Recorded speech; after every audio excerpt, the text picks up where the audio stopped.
יש לנו עכשיו רעיון בלעדי עם חייל פטריוט, חייל אמריקאי. חייל אמריקאי, חייל פטריוט, בסוללת הפטריוט, באי שם בחיפה, רחוב... אסור להגיד את ברחוב הרצל שם. מספר 320. אנחנו כאן בסוללת פטריוט של חיילים אמריקאים אי שם בצפון הארץ בחיפה, רחוב הרצל 320, אי שם בחיפה, סודי בהחלט, ובאנו לראיין חייל אמריקאי מסוללת הפטריוט שמגן על ארצנו. Hey soldier, come here please. What do you want for me? This is soldier from them, soldier מסוללת פטריוט בצפון הארץ אי שם. Soldier, what is your name? My name is Roger Wiseman. אנחנו מדברים עם רוג'ר ויסמן, בן סוללת הפטריוט כאן בארץ. וייסמן. רוג'ר, what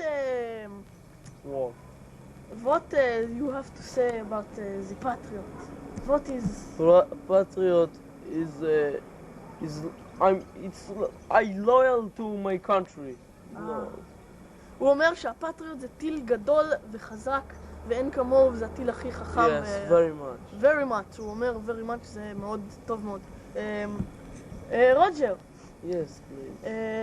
אתה personally, you shoot פעם סקאד? Yes, at this moment, here the SCAD. זה פטריוט, בום, זה פטריוט, very good. הוא כן, רוג'ר אומר שהוא בעצמו פוצץ פעם אחת סקאד.